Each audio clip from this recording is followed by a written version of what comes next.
মানসিক সমস্যায় ভুগলে অনেকেই সোজা সাইকিয়াট্রিস্টের কাছে চলে যান অথবা মনে করেন যে আমাকে একজন সাইকিয়াট্রিস্টের কাছে যেতে হবে। কিন্তু অনেক ক্লায়েন্ট বা পেশেন্ট সাইকিয়াট্রিস্টের কাছে গেলেও তাদের আসলে যাওয়ার প্রয়োজন ছিল সাইকোলজিস্টের কাছে। কিন্তু মুশকিল হলো সাইকোলজিস্ট এবং সাইকিয়াট্রিস্টের মধ্যে পার্থক্যটা কি এটা অনেক মানুষই জানে না। আমাদের দেশে অনেক মানুষই এই ব্যাপারে খুব কম ধারণা রাখে। তো খুব ছোট করে আগে প্রথমে বলে নিচ্ছি যে সাইকিয়াট্রিস্ট এবং সাইকোলজিস্ট তাদের কাজটা কি। তো প্রথমেই বলে নিচ্ছি the difference between a psychologist এবং একজন সাইকিয়াট্রিস্ট।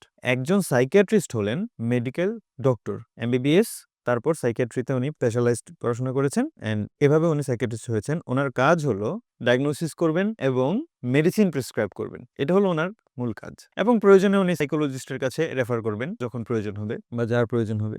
অন্যদিকে একজন সাইকোলজিস্ট তিনি আপনাকে মেডিসিন প্রেসক্রাইব করবেন না, বরং উনি টক থেরাপি, কাউন্সিলিং অথবা সাইকোথেরাপির মাধ্যমে আপনার প্রবলেমগুলো নিয়ে কাজ করবেন। কাজটা ডিফারেন্ট কেন এবং আমি কিছুক্ষণ আগে কেন বলছিলাম যে অনেক ক্লায়েন্ট বা পেশেন্টের সাইকিয়াট্রিস্টের কাছে না যেয়ে সাইকোলজিস্টের কাছে যাওয়া বেশি প্রয়োজন হতে পারে বা হয়, তার কারণ হলো আপনি অনেক সময়ই সিমটমের চিকিৎসা নিচ্ছেন সাইকিয়াট্রিস্টের কাছে গিয়ে। আপনার প্রবলেমটা যেই কারণে তৈরি হচ্ছে, যেমন সেটা হতে পারে কগনিটিভ ডিস্টরশন অর্থাৎ আপনার চিন্তার মধ্যে কোনো সমস্যা থাকা, আপনার অফিসের স্ট্রেস থেকে শুরু করে সম্পর্কের যে ঝামেলাগুলো আছে এবং অন্যান্য অনেক কারণে যে মানসিকভাবে আপনি চ্যালেঞ্জ ফেস করছেন, সেই সমস্যাগুলো কিন্তু মেডিসিন খেয়ে আপনি সলিউশন করতে পারবেন না। সেটার জন্য আপনার একজন সাইকোলজিস্টের কাছে যাওয়া প্রয়োজন। গবেষণায় দেখা গেছে যে ডিপ্রেশন এবং অ্যাংজাইটি যদি মাইল্ড টু মডারেট বা মাঝারি ধরনের থাকে, সেক্ষেত্রে মেডিসিনের চেয়ে শুধুমাত্র টক থেরাপিই বেশি কার্যকর। শুধুমাত্র সাইকোথেরাপি বা কাউন্সিলরের হেল্প নিয়ে আপনি বেশি উপকার পাবেন। কিন্তু সেটা যদি সিভিয়ার লেভেলে চলে যায়, সেক্ষেত্রে মেডিসিনের পাশাপাশি সাইকোথেরাপি দুইটারই প্রয়োজন হতে পারে।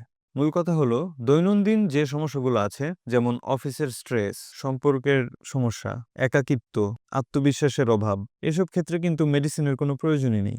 এসব ক্ষেত্রে আপনি একজন সাইকোলজিস্টের কাছে এসে যদি আপনি হেল্প সিক করেন, সেটাই আপনার জন্য বেশি উপকার বয়ে নিয়ে আসবে। কিন্তু আমরা যে জিনিসটা বুঝতে ভুল করি সেটা হলো আমরা যখন সাইকিয়াট্রিস্টের কাছে যাচ্ছি, ঘুমের প্রবলেমটা নিয়ে যাচ্ছি, বুক ধড়ফড় করা নিয়ে যাচ্ছি, অর্থাৎ কিছু সিম্পটম, এরকম আরো অনেকগুলো সিম্পটম আমরা নিয়ে যাচ্ছি। সিম্পটমগুলো কেন হচ্ছে? এই যে অফিসের স্ট্রেসটা যে আমাদেরকে সিম্পটমটা দিচ্ছে, এটা আমাদের সারফেসে বের হয়েই আসে না। আমরা যাচ্ছি, মেডিসিন নিচ্ছি, খেয়ে ভালো থাকছি, আবার পরবর্তীতে কখনো এই সমস্যাটা হচ্ছে, আবার মেডিসিন নিচ্ছি বা ডক্টরের কাছে আমার যাওয়া লাগছে। কিন্তু যদি আপনি একজন সাইকোলজিস্টের কাছে আসেন, সেক্ষেত্রে কি হবে?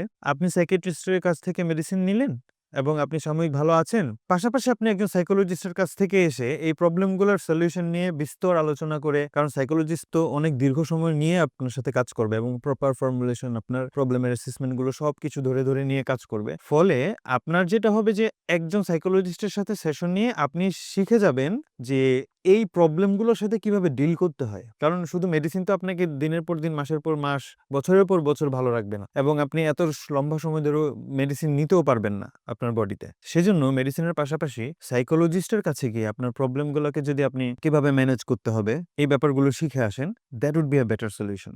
সুতরাং শুধুমাত্র সাইকোলজিস্ট অথবা শুধুমাত্র সাইকিয়াট্রিস্টের উপরে ভরসা করে থাকবেন না, বরং খুঁজে বের করুন আপনার কোনটা প্রয়োজন।